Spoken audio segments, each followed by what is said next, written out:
ভুল যে আমি একটা ভুল মানুষের ভালোবেসেছিলাম, ভুল মানুষের সাথে সংসার করেছিলাম, এই জন্য দেশবাসীর কাছে আমি নিজেই ক্ষমা চাইছি। কক্সবাজারের আপনি সাংবাদিক ওখানকার লোক আমার কাছে ভিডিও পাঠাতে, পরে আমি লোক পাঠিয়ে দেখে তারা মনে করেন হোটেলে, তাহলে আমি তো নাটক করে বলতাম, তাহলে আমি ওখানে ধরতাম, আমি তো জানি না বিষয়টা। 1 মাস আগে আপনি সারা রাত জেগে থেকে থানায় বসে থেকে তাদেরকে অ্যারেস্ট করাইলেন, আবার জামিন করাইলেন, আবার মিলে গেলেন, আবার 1 মাস না যেতেই আবারও আপনি হাতে নাতে, আগের বারও কিন্তু হাতে না দিয়ে ধরেছে।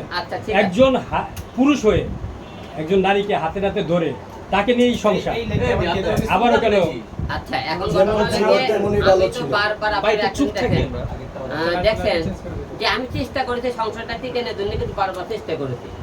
সে তো যেহেতু মুখে সে বলে সংসার করবো আপনাকে সামনে, সে আলমুখ ভালোবাসে, আমরা মিটকুট করে আমরা থানায় গেলাম, আমি মূলত বুঝতে পারছি যে আমি তো তার নামে যে মামলা করেছিলাম, সে মামলাটা উঠানোর জন্য সে আমার কাছে কৌশলে এসেছিল, কয়েকদিন মামলা তোলার জন্য সে এসেছে।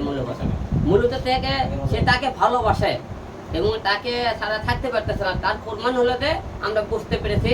দ্বিতীয়বার যে তো তার কাছে সে ওখানে তার সাথে অভির সাথে আবার দেখা করছে, তাকে নিয়ে হোটেলে গিয়েছে। দ্বিতীয়বার দেওয়া মানে সে তাকে প্রচন্ড ভালোবাসে এবং এই কারণে আমার কাছে এসেছে মামলাটা ওখানে, এটা আমরা বোঝা হয়ে গেছে। আপনি কি মনে করেন যে আপনাকে ব্যবহার করেছে সে শুধু এই খ্যাতিটা পাওয়ার জন্য?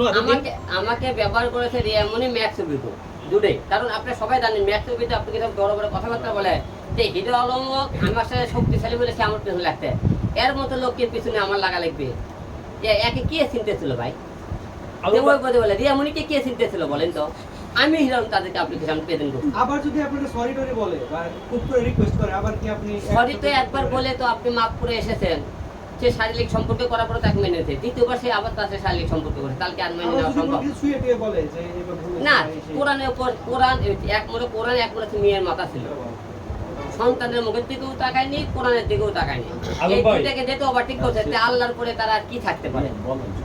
ভালোবাসার মানুষের উপর মেয়ে এবং তার কোরআন কিছু মনে করেন কিনা সে কোরআন কি অবমাননা করছে, কোরআন সে শপথ করছে? অবশ্যই করছে, এর আগেও করছিল একবার, এটা দ্বিতীয়বার কোরআন অবমান করলো।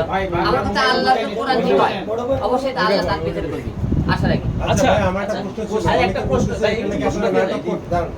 অনেকে বলতেছে এটা হচ্ছে আপনারা নাকি নাটক করতেছেন, কারণ এর আগে আপনি অনেকবার ডাকছেন, রিয়ামনি ডাকছে, আপনি হচ্ছে তাকে ভাই আমার কথাটা শেষ করুন। আমি বুঝতে পারছি প্রশ্নটা, কিন্তু এটা হচ্ছে কি মানে এটা হচ্ছে ভাইরাল হওয়ার জন্য এই করার জন্য ভাই আপনি প্রশ্ন করালে আমি বুঝতে পারি একটু করে, এত বছর ধরে একটু করে বুঝতে পারি।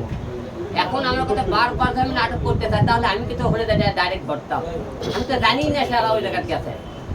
না না, এর আগেও আপনি বলছেন যে এর আগে আমি ধরছি ডাইরেক্ট, আপনার বাবার ওখানে গেছিল না, আপনি বলছেন যে কোনো ভাবে এই বউকে আমি নিব না, তারপরে কিন্তু আপনি সেই বউকে তারপরে সে আপনি শুনেন, মানুষ আল্লাহর কাছে ক্ষমা চায়, তাহলে একবার আরেকবার সুযোগ চায়, তাকে সুযোগ দেওয়া হয়েছিল, সে সুযোগ খেয়েছিল। না না, সুযোগ তো আপনি নিজে বলছেন যে সে বারে যায়, সে মদ খায়, হাবি যাবে, অনেক কথা বলছেন। আমি এটা উত্তর ডাইরেক্টলি বলে দিলাম, সে একবার সুযোগ না না বলছেন, এর মধ্যে বলছিলেন যে আপনি সুযোগটা একবার চাইছেন, এর মধ্যে আপনার কাছে মাপ চাইছিল, আপনি বারে এগুলো বলার পরে বলছেন যে মাপ চাইছেন, তাহলে এনে আপনি কয়বার মাপ করতেছেন, আর কয়বার মাপ করলেন? এর আগে আমি ওকে দুইবার মাপ করলাম, তিনবার হয়ে গেছে ভাই, কারণ আপনি ওই যে ইসে যে তাহলে তিনবার হতে পারে।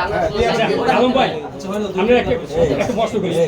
আলম ভাই, আপনি সারা বিশ্ব চিনে, আপনার তো একটা মান সম্মান আছে, আপনি এতবার হাতে নাতে ধরেন, এতবার রিয়ামনি কট খায়, তারপরেও তাকে নিয়ে আবার সংসার করেন, আবার কট খায়, আবার ধরেন, এইভাবে কতদিন? এই যে আমি পুরো দেশ ভেতরে ভুল স্বীকার করেছি, আমার আর কি এরকম মাপ আবার করবেন ভাই? আমি তো বলে দিলাম, সে ডাইরেক্ট ডিভোর্সের আজকে আমাদের না, সে তার কথা বাদ দিলাম, সে না না বাপ করে আপনি কি ডিভোর্স যদি সে না দিল, ঠিক আছে আর এই সংসার হবে না ভাই, আর এই সংসার হবে না। আচ্ছা, একটা প্রশ্ন, আলম ভাই, আমরা এর আগে জেনেছিলাম রিয়ামনি এবং আপনি যখন একসাথে কাজ করেছিলেন, আপনাদের যে আর্নিংটা হতো অনলাইন থেকে, এটা রিয়ামনির অ্যাকাউন্টে যেত এবং আপনার সমস্ত টাকার মালিক রিয়ামনি, এই জন্যই আপনি বারবার রিয়ামনির কাছে ফিরে যাচ্ছিলেন এবং মাফ করে তাকে জায়গা দিচ্ছিলেন। এটা আসলে কতটুকু সত্যি এবং আপনার অর্থ রিয়ামনির কাছে আছে কিনা, এটা একটু জানতে চাই, ক্লিয়ার করবেন। ওরা আজকে যে সেকেন্ড ওই যে দুইজনে এখনই ভিডিও পাঠাইলো, ওরা অলরেডি ভিডিও করতেছে আজকে, আলম ভাই আপনার কি জবে না চলবি কেন?